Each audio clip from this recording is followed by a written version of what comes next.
G'day legends, I hope that you're having a fantastic day and so far you're having a fantastic week. Now what a crazy past couple of weeks. We've of course been on the brink of wider war. We have seen nuclear facilities struck. We have seen many areas have ballistic missiles fired in, air defense systems intercepting, and of course massive political theatre. And I'm going today to try to cut through some of that. Now, if you are unaware, I'm in my 7th round of chemotherapy and my 4th day of that round.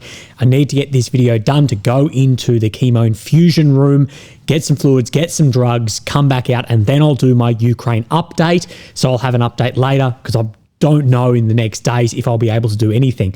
And legends, we need to go over the conditions of victory here. There are many, many people screaming and chanting and tweeting and carrying on about that their side was victorious.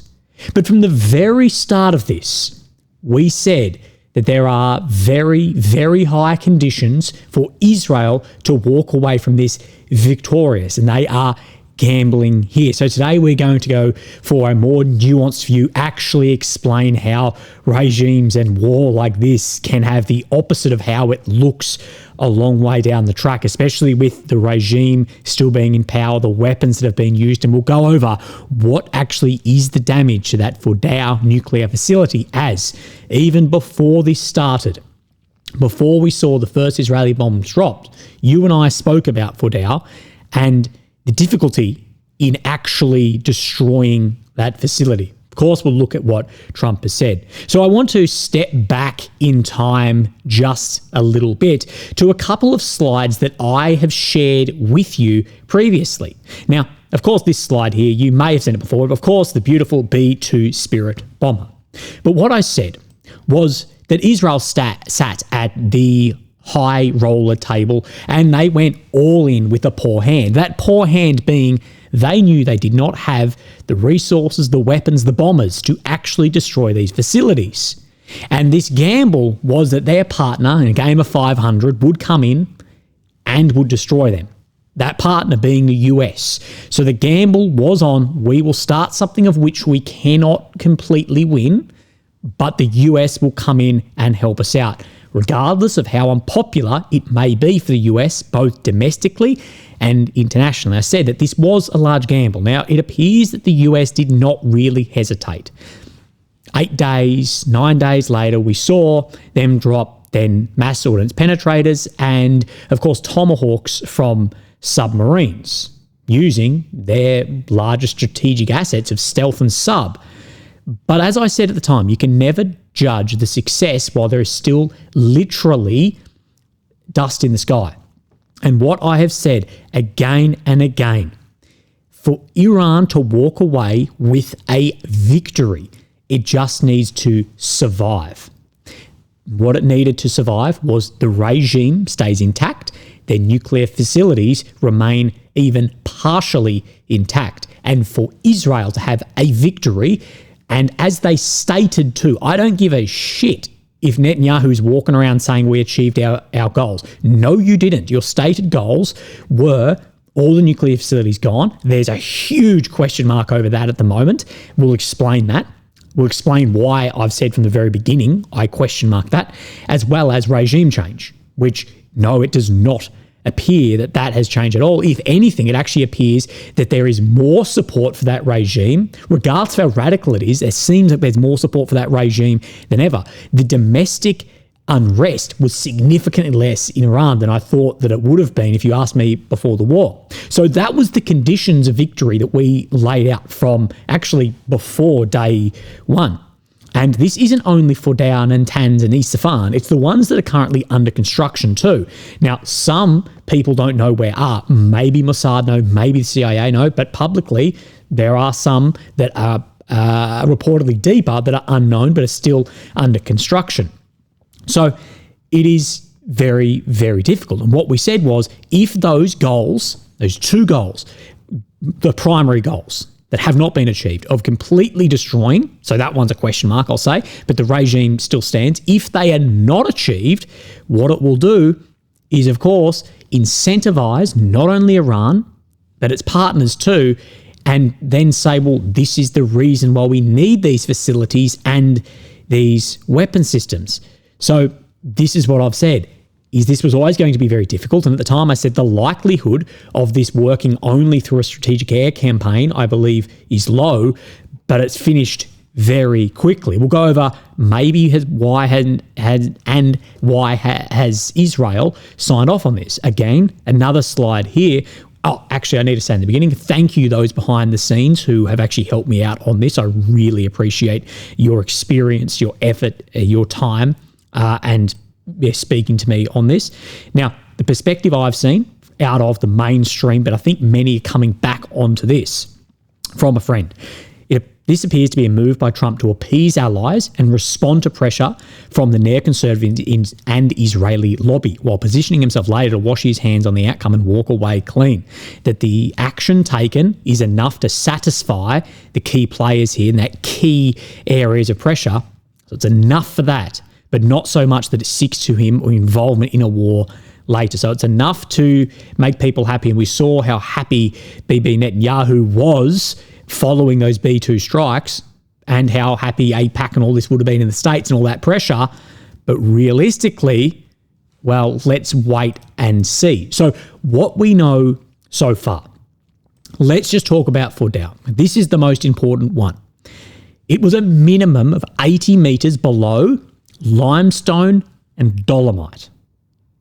Now, this limestone and dolomite, being in an area like this, is 3 to 6 times harder than 5,000 PSI concrete. That is the sort of concrete used on a facility like this, at least for the man-made part. This is why it's under a mountain. We know that a mass ordnance penetrator, a GBU-57, will punch 60 metres and explode into that 5,000 PSI concrete. But this is significantly harder. Some of these dolomite can be up to like 30-something thousand. Limestone typically can be like 15 to 25,000 PSI. And even before we saw bombing, we have raised, and many, many more knowledgeable people than I have raised concern about the ability to actually use conventional systems to destroy this facility. Both Israeli, American, think tanks, everyone. So what we know, okay, is Iran has backfilled the entrances in the days prior, okay, to stop anything in or out. It will also prevent some overpressure from the outside in. There were several days that material from this facility may have moved. The IAEA chief, Mr. Grossi, said in the months prior that some areas in this facility were half a mile deep, so about 800 metres. We know at this point in time, nearly 400 kilograms or 880 pounds of enriched uranium to 60% is still publicly unaccounted for. That is an important bit for if we talk about unrestricted, unconventional warfare, proxies, radicalizations. Medvedev, of course, former president of Russia, has said that states may look to giving Iran a nuclear weapon. Now, he has then re-said his piece saying that it's not Russia because we're part of the START treaty, but that other countries may. The big one would be Pakistan. Nothing has now given more incentive to develop or acquire those weapons as per these strikes. That's why we said it needed to be 100% successful, even if it's 1%. If left to want to gain these, the incentive is now massive. Although Israel claims to have completed its goals completely, this is false. Netanyahu said yesterday that Israel has no ability to fire ballistic missiles, and about 10 minutes later, well, what did we see? We saw a ballistic missile go out. There's no regime change to a friendly regime. Remember, there's always historically a problem with regime change because it may be more extreme. Good example would be if someone knocked off Putin, you're probably going to get Medvedev. So there's all of that. And likely that these nuclear sites will be operable soon. Now, the problem is getting a battle damage assessment on these is going to be very, very difficult because, well, the entrances are closed and you're looking at satellite imagery of something that is punched down. It's only a couple of foot wide hole punched down. But when we look at the maths, there's question marks raised. When we look at what American intel is saying, questions are raised, and even Israeli channels, questions are raised on that as well. And these are very, very big facilities purposefully made for exactly a strike like this. But as well, it would be in Iran's favour if it hasn't been destroyed to not show that it has been. Informationally, if they released photos and said, oh, this is the facility intact, it would have a success. But even if they play along and go, yeah, it's not here anymore, while continuing to enrich uranium, well, that can have more of a kinetic effect. So this is from a very experienced friend of mine. So again, thank you very much.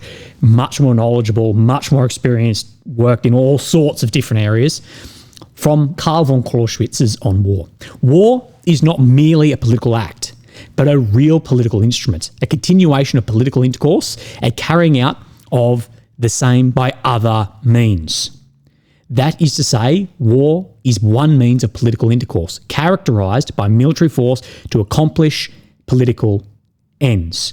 And you have heard me speak about this many, many times. War is politics by other means. Thus, Israel lost. It didn't achieve their goals.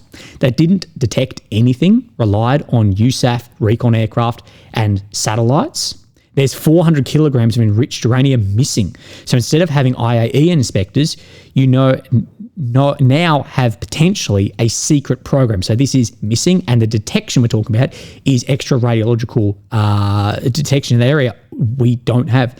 The main goal is regime change, and the Ayatollah is still there. Now, there is some rumor that he has been killed. That would actually change a lot of my calculations here. So some of this may age like milk, but we will see. And Trump, he's not happy. This is the first time I've seen a US president criticize Israel like this. In this viral clip here of him saying they don't know him. They've been fighting so long and so hard that they don't know what the fuck they're doing. Do you understand that? And that was directed at both. And he is not happy that Iran had a missile go that missed everything, and that then, Iran had a missile go, and then Israel then bombed them very, very hard following that. We actually spoke about that missile, and we said it was one. Now, yes, does that break the ceasefire? Yes. We need to look at what actually occurred there. Was it some rogue commander? Was it a cook-off? Was it on purpose? Again, it did have then big effect that Israel then threw it in, yep, we're going bombing again. And Trump said, Israel, do not drop those bombs. If you do it, it is a major violation. Bring your pilots home now. From Trump, he had another tweet about do away with your planes and leave. He also says that Iran will never rebuild their nuclear facilities. Again, pushing that they have been completely obliterated, which I am not convinced of. So he is not happy here. He's not happy at both. But one of these countries is very reliant on the US. So what are the next steps? We don't know. Now, this is what Mr. Dmitry Medvedev had said about then the critical infrastructure. He says it has been unaffected or sustained minor damage. We don't know. A number of countries are ready to supply Iran with their own nuclear warheads. Now, what I'll say in this is he has said, no, Russia's not going to do it, but other states may. China has a lot of interest. It doesn't seem like China's way of doing this. Maybe Pakistan, but also if any of these countries did give, if they did give Iran a nuclear weapon, they would have unbelievable plausible deniability. Because if you were saying for 3 decades, you have been saying that Iran is on the eve of a nuclear weapon, and now you're saying it was on the eve. Well, that does mean that maybe they do have one. So if one pops up now, and the origin was in Pakistan or Russia or China, realistically, origin was there. It'd be pretty hard to prove that when you've been saying that they're on the eve of it, or you're saying it is incredibly likely within days or weeks. So you could absolutely have a huge amount of plausible deniability, which, of course, that's what intel agencies, grey operations, unrestricted warfare works off, is plausible deniability. Now, beautiful again, B2 Spirit Bomber. Another thing is the exact penetration now of the mass ordnance penetrator is known. So the next facilities or bunkers will be built with this in mind and will be impenetrable to such conventional munitions. So let's have a look at the damage. What am I on about? And this is from Reuters, but Fox and CNN and everyone are sharing bits like this. US strikes may have set back Iran nuclear program only months. Preliminary US intel assessment has determined that US strikes of the weekend have set back only a matter of months. And this is from Pentagon and 18 US intelligence agencies, citing sources who requested anonymity to, of course, talk about classified matters. The assessment found that Iran could restart its nuclear program in a matter of months, according to the three sources, one of whom has estimated the earliest restart could be in 1 to 2 months. As I've said, I think this is one of the worst possible outcomes for Israel. The classified assessment is at odds with the statements of then Mr. President Donald Trump and high-ranking US officials like Pete Hegseth. Trump's administration told the UN Security Council that this weekend strike had degraded Iran's nuclear facility, short of Trump's earlier assertion that the facilities had been obliterated. But the administration is still saying that it's completely gone, it's obliterated, etc., etc. Spokeswoman then Carolyn Levitt on CNN has said that it was flat out wrong, that it was destroyed.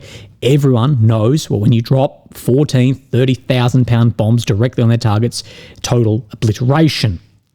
Okay, yes, but not if it's 80 to 800 meters deep, of course, as well. We do not know that. Yeah, if you drop a 30,000 pounder on my house, yeah, it's going to fall apart. If it's 50 meters deep, yeah, it's likely going to fall apart. But your 80 minimum, absolute minimum of 80 meters deep beneath limestone and dolomite, 20,000 PSI, and then concrete below that with capping to deflect, with rooms off to the side with blast doors and blast baffles too. I've had doubt from day one if this could actually have been done then as well, and I have just as much doubt now. Maybe I'll prove to be wrong. I don't want Iran to have a nuclear weapon, so I hope that I'm wrong. But again, we have to present things objectively. Now, Mr. Steve Witkoff has said we put 12 bunker buster bombs on Fordow. Mass ordnance penetrator bunker buster bums. Okay, there's no doubt that it breached the canopy. And there's no doubt that it was obliterated. So reporting out there in some way suggests that we did not achieve the objective is completely preposterous, and we will find out. Now, people are saying they caved in the facility entrances and destroyed and damaged infrastructure. However, one said the strike did not collapse underground buildings. There's definitely damage. I'm just questioning if it's fully then gone. Restart operations, of how long it takes them to dig out, build and repair. We know they have tunnel diggers underneath the ground. Citing a person familiar with the report, said some centrifuges for enriching uranium are intact. The Pentagon disputed the notion that the damage was insignificant. Hegseth said, based on everything we have and what I've seen, their bombing campaign obliterated Iran's ability to create nuclear weapons. Anyone who says the bombs are not devastating is just trying to undermine the president and the successful mission. No. People like me, I'm not trying to undermine anything. I am trying to say a lot of this doesn't, if we use Occam's razor of what seems most likely, you've got an area which is 100 or more meters deep under limestone, dolomite, whatever, it may not be destroyed. One source said, however, Iran's enriched uranium stocks had not been eliminated. Well, there's no radiological activity or increase in it. You'd think you would if that got completely destroyed. David Albright, a former UN nuclear inspector, he has said that Iran's uranium enrichment program for now, but had effectively destroyed, but failed to eliminate the longer-term threat. Iran retains an ability to break out and produce weapons-grade uranium. He noted Iran's stock of near weapons-grade enriched uranium, enough for about 9 warheads, is unaccounted for as advanced centrifuges for a new enrichment facility that Iran this month told the IAEA it was preparing. We've heard a lot about new facilities. House Representative Democratic leader said there's zero evidence that I've seen the nuclear program was completely and totally obliterated, as Donald Trump has claimed. Now, I know there's claims, but I agree. I have not seen any evidence yet that this has been completely obliterated. I'm looking at 6 holes in the surface. Maybe it has been, but as far as obliterated, I haven't seen evidence of this. Now, in this bit of audio here from the White House, Trump talks about Biden and border policies, and that there could be, of course, Iranian sleeper cells in the US. And this is something that we spoke about a lot in our video before this one, I believe. I had a conversation with a few guys who are incredibly close to a lot of this and very knowledgeable on unconventional, unrestricted hybrid operations, and a lot of alarm bells was going on in their heads. And these were some of the notes that I took in speaking to them. And what they spoke about is that the US, they believe, overstepped the mark, and it's given an opportunity for Russia, Pakistan, China to potentially help enable some areas to then further overextend America, that extending America into a war is exactly in their interest. It's a costly war here. So you could see enabling potentially of that, or just Iranian services themselves. And now that the US has struck, Iran see this as absolutely fair game.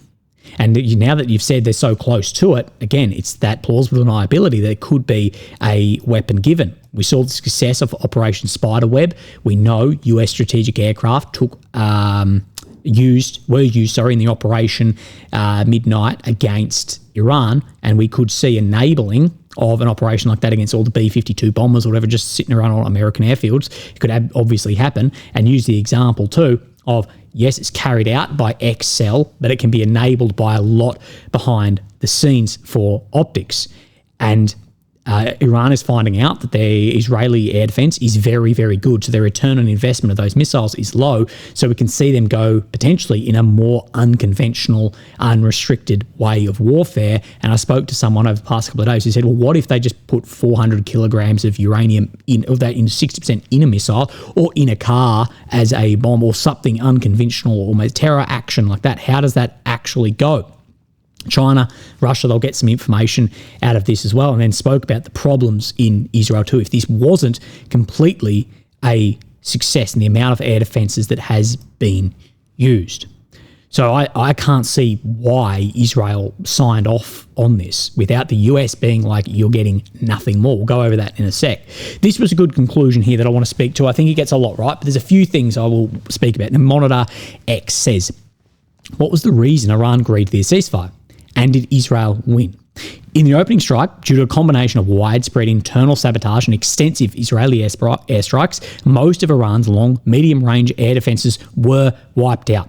Since day 2 or 3 of the war, the Israelis have operated with almost complete freedom over Iran's skies. Thing is, now that you've then lost that superiority, it could be difficult to get it back again if they rebuild the capability. First in the west, then gradually expanded to the centre.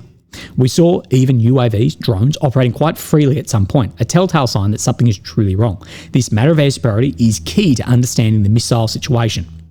While Iran still has tens of thousands of ballistic missiles and hundreds of launches, that's not the issue at all. The issue is, due to total Israeli air superiority, no large-scale missile attack could be staged without receiving an immediate preemptive strike from the enemy. This is true. The moment Iran takes the launches out of the base, Israel detects this and strikes with impunity.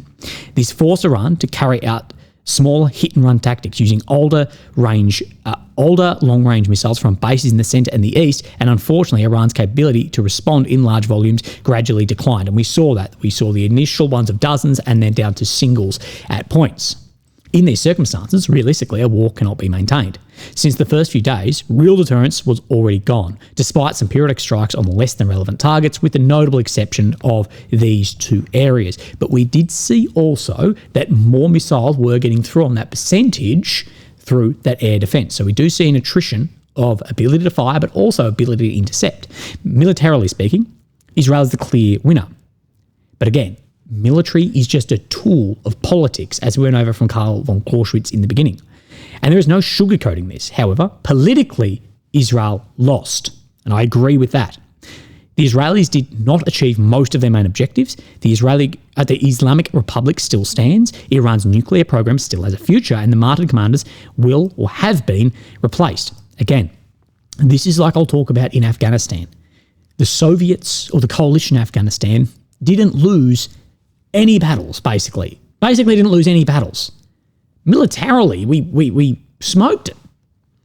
Politically, we lost, and there's been many examples of this. If the regime or something not more positive remains in power and they've still got opportunity after that, it is a loss. I do not doubt that the Yanks soldiers and the Australians smoked the T-man in every battle they stepped into. I don't doubt that. But who holds the country now? That's where the war is politics by the means, but if the war, you can win that and lose the politics. Israel's principal victory in this war is the near complete dismantlement of Israeli air defense sites. As a result, the successful suppression of large-scale missile fire. Again, from Russia and China, I think that this air defense can be fairly easily replaced. We know that Iran was looking at S-400s at one point. Russia is using, of course, a lot of that, but we may see that replaced. The problem now is this. Israel will use ceasefire to rearm itself. It will prepare for another war, more aggression, and to gradually achieve the goal they really wanted to in the first place, a regime change. It is also likely that they will try to implement the Lebanon model in Iran and strike targets inside Iran with relative impunity and no response. How will Iran deal with this issue? Well, Iran has to rebuild. Once again, missiles and launches are not the issue. Iran will repair the collapsed tunnel entrances and missile bases in the west. And almost all missile bases, with the exception of Tabriz, will become operational again. But then what? The air defence network is gone. The same situation will instantly repeat itself. Again, I think there's a lot of damage to a lot of these areas, a lot remaining, and the air defence network over a period of time can then be reconstituted as well. And they know the mistakes made. We'll continue. Iran somehow has to find a way to guarantee that this ceasefire is not one-sided, that it rebuilds its capabilities, and that it finds a solution that guarantees its own survival and prevents any new Israeli aggression. In my opinion, the only way this can be done is rushing towards a nuclear bomb. Nothing more, nothing less. And as I said, I don't want Iran to have a nuclear weapon, but if you say you find a way to guarantee the ceasefire is not one-sided, yeah, it would be that. I spoke about this when Ukraine was complaining about the loss of nuclear weapons as well. So yeah, there's so much incentive here with it looking like the capability to develop it may not be gone. So I don't fail to see why Iran signed this. I see why Iran signed this is if they've gone, look, we've got our regime, we've got some of these facilities, we're happy to sign something because our air defence is gone, our missiles are getting smashed, and we don't want to get stuck in something more longer and attritional. I get why Iran signed it. What I do fail to see is I fail to see how Israel signed this ceasefire. This is a major loss and has further incentivised Iran and its partners going forwards. So, a few reasons here. Israel did not want to get locked into a long, protracted war. Israel is currently fighting on a couple of fronts, but down in Gaza with no end in sight there either. And you think that's bloody... Iran is significantly more than that. In the US, they did not want to get locked into something that would make Afghan and Iraq look like child's play. Okay? You're talking much bigger population, more difficult terrain, all of this. Now, and stronger partners. The US, they may have stated to Netanyahu that those B-2 strikes, that is all that you are actually getting. Back to what I've said about this in here is it's enough to satisfy key players to quiet the pressure but not get drawn in. This is all you're getting. Maybe they believe the facilities are gone. Maybe the facilities are gone, okay? Maybe the Ayatollah is dead, okay? Maybe these are the reasons, and I'm happy to be incorrect on this. Maybe they believe that they can suppress any nuclear development with their intelligence services, Mossad. That they, yes, it's behind a few months, but we can keep on top of this and keep delaying it, maybe. And what I will say is of Israel's entire campaign over that 12 days, I actually think the opening days by the intelligence service was the most successful and most impressive part. I think that was more impressive than any of the air campaign, in my opinion. And I've seen some theorise, this is just a theory, I've seen some theorise that maybe Iran presented the US with proof of a nuclear weapon and that this is why Israel agreed pretty quickly. That maybe the Ayatollah got on Snapchat to Trump and said, hey, look, this is actually what we've got. And that's why it's ended quickly. Now, I don't believe that theory, but it is a very interesting theory because I can't believe that Israel, given the conditions, signed off on this knowing likely what's going to come in the next couple of years. It's way further incentivized and it's going to be harder to destroy these in the future. Now, I am aware that this quote doesn't fit Iran perfectly well, but I think it is still relevant for a regime like this. Conventional armies have to win. The guerrilla has to survive. Now, I know that Iran is not a guerrilla sort of military, but what I'm saying is the conventional, call it democratic nations like this in conventional war, they have to have a win. They have to achieve their victories. And as I said from day one, if Iran survive this, if they just keep everything in the bunkers, they get bombed the shit out of everything else, and the Ayatollah keeps in a bunker, and they walk out and the regime is still in power without mass internal unrest, if anything, it looks like actually more support, that there's more people prefer a radical regime. They have more hate for the Jewish population than the radical regime, potentially. If that remains in and your facilities remain somewhat operable or somewhat intact or fixable, that is the surviving nature. And I think a lot of this is concern. And I reached out to a friend who was going online about Twitter and this and that about, it's the biggest success ever. And I said, I wouldn't be calling this a win if I was Israel. I would not be calling this a win. And we've seen, of course, Iran saying that it was a win. So maybe Trump can keep a lid on it. We will see. Legends, I hope that you have a fantastic day. Look after yourselves, and I'll speak to you tomorrow. Thank you. Bye-bye.